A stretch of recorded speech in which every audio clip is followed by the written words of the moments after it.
doing life. It's the experience we all hold dear. It's reflected in our communities. It's reflected in our people. It's the one thing that unites us all, family and friends. Together, we all have something to share.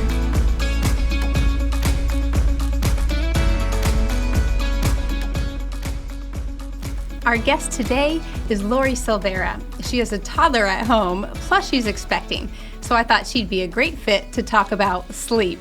Hello, Lorri. Welcome. Hi, Debbie. Thank you for having me. Of course. So tell me a little bit about what your sleep patterns are like right now at home.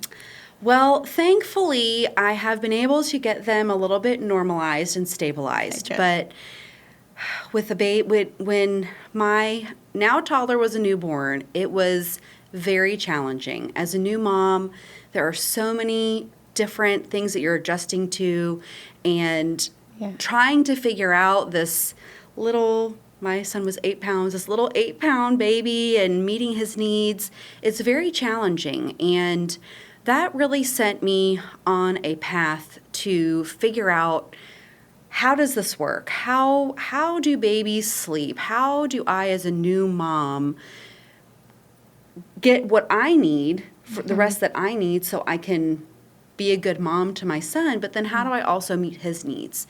And that was a process of learning and discovery and talking to other moms. And, sleep is so important. It's the time that God uses to restore and rejuvenate our bodies and heal our bodies. And especially after giving birth, there's so much healing that takes place, that needs to take place. And so it was a time of learning, of being very, very tired with the newborn, and just trying to search out some practical, simple things that I could do to be a good mom, and also for my baby, my son, to also get the rest that he needed.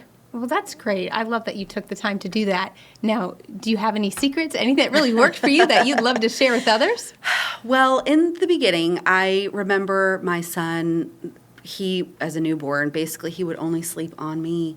And when I would try to set him down, he would wake up immediately. And I reached out to a girlfriend of mine. She's a mother of 5. And I said, is this normal? Is this what all babies do? And she said, yes, this is all very, very normal. And she said, listen, just do whatever you have to do to survive. And so that set me on a path of learning. And I joined some forums where I could ask other moms about sleep, where I could learn from different authors of books and really start to understand what are some good, safe options for sleeping. So some of the books that I read before I had my baby, I realized afterward, I thought, I don't know if these authors actually spent a lot of time with newborns because this idea is great, but in reality, it didn't really work out the way that I thought it would. Even though I'm like, yes, I'm type A, I can totally do this. Oh, just rock the baby, do this. Yeah, I got it. No. And, babies are humans. They're not robots. So there was one book that I found called Safe Infant Sleep by Dr. James McKenna, and he really went into a cultural aspect of sleeping, of looking at other cultures, of looking at what was productive, useful, common hundreds of years ago.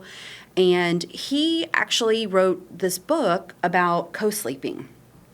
And the idea of co-sleeping is that, and this isn't a new concept, the idea of co-sleeping is that baby is in a safe sleep space with mom in bedroom. And this has really started, I think, to gain more popularity.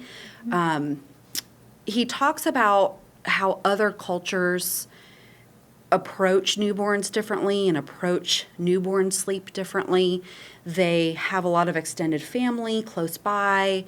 They have a lot more exposure to newborns. So aunts and cousins and mothers and grandmothers are all a part of a newborn's life. And that's definitely helpful. So when mom needs a break, you have a family member there to help. And you just have they have a lot more exposure to newborns.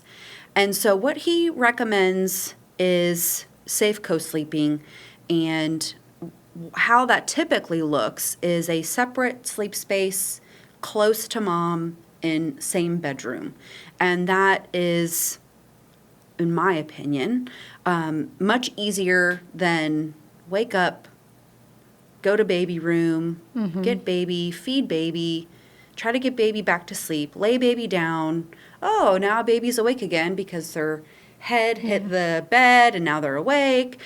And you do the process all over again. So with co-sleeping, a lot of what happens is baby, if I'm a nursing mom, you nurse baby or give baby bottle, and once baby's asleep, safely put in the co-sleeper next to you.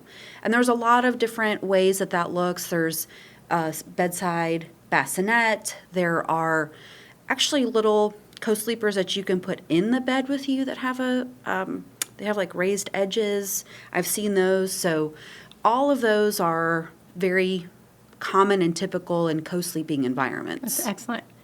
I'm so glad that you're able to find something that works for you, especially because I know you've got baby number 2 coming along. Yes. Good. Yes. Well, thank you for sharing your experience.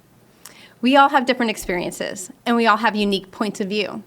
But the one thing we all have in common is that we all have something to share. I would like to encourage you to share your story with us. Go to Medi-Share.com and share your story today. A good night's sleep is the best thing any one of us can experience. Thankfully, God made our bodies to benefit from sufficient rest. Are you getting enough rest? Well, don't sleep on downloading these 4 tips to get the best night's rest you've been dreaming of.